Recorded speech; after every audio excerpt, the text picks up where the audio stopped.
Look at the transgender situation. We live in a world now where everything has to be black and white. You're for us or you're against us. You're good or you're bad. You're black or you're white. When everything is a shade of grey. Everything, the truth is always somewhere in between the polarities. So if you look at the transgender thing, again, it comes under this heading of, if it's the agenda, you won't have the right for another opinion.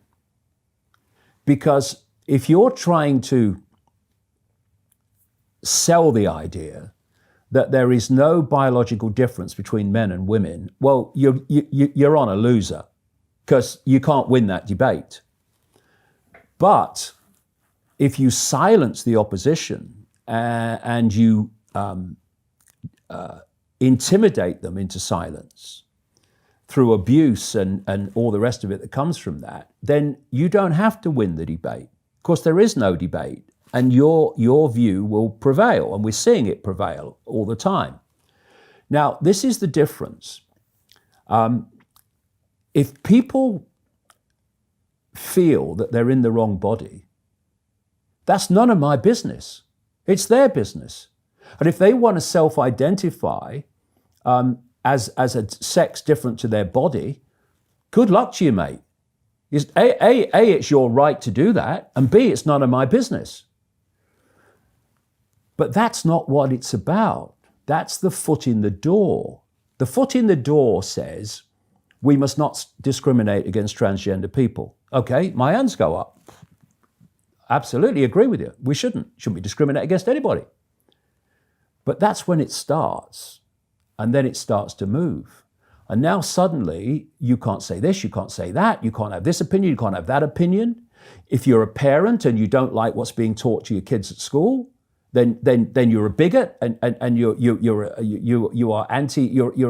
transphobic, and the whole thing expands from the initial we mustn't discriminate against transgender people.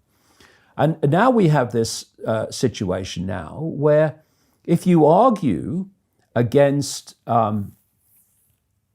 toilets for boys, girls, or anybody in a school, where the girls at the school are kind of intimidated and don't like it, well, you're kind of transphobic.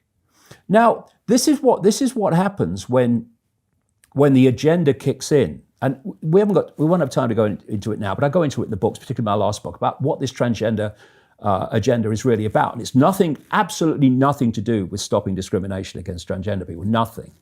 There's a much longer goal. Is any of this about that stuff, or is it just about the control and the ultimate limiting of information? And is it all about the same goal? It's all about the same goal. But you know, if we have the time to go into the whole the technology agenda and the AI agenda, then maybe I could bring it in there.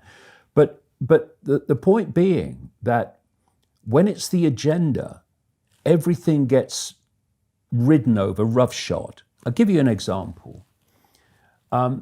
There was the feminist movement, and the feminist movement wanted more equality for women. Okay, my hands go up again. And not discriminating against women, my hands go up again. Yeah, I'm all with you. I think that has now gone the other way, where there's discrimination against men. I mean, we've gone past the balance point. But anyway,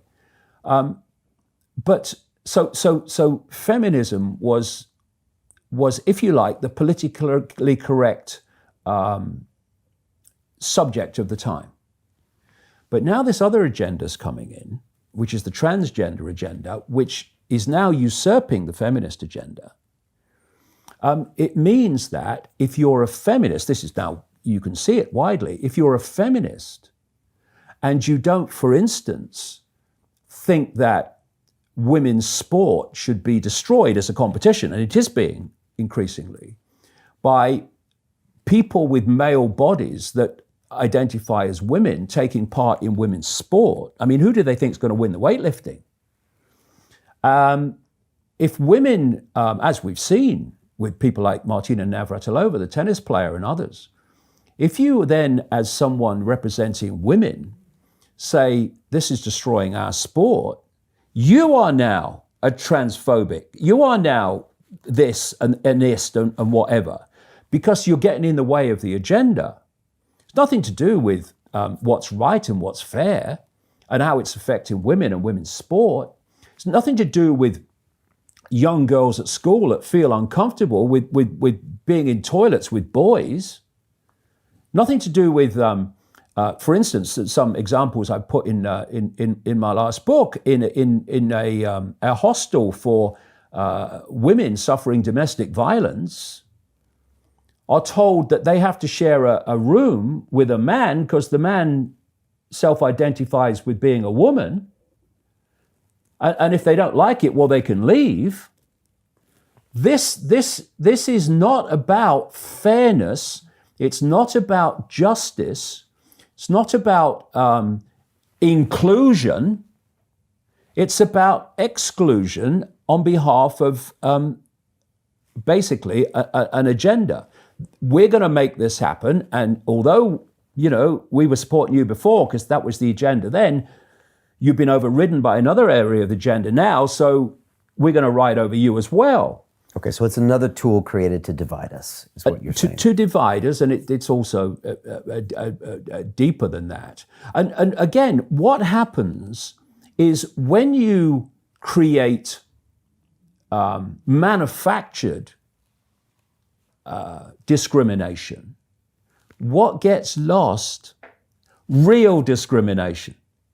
Real discrimination against Jewish people, real discrimination against transgender people, real discrimination against people on the grounds of color. That gets lost in the great tidal wave of manufactured discrimination. Okay, which is also all happening online and on social platforms. Because if you can persuade people they're discriminated against and they are victimized, you can get them into a situation where they feel offended by more and more things. You've got more and more excuses to censor. Everything is connected. It's a web where everything causes and affects everything else.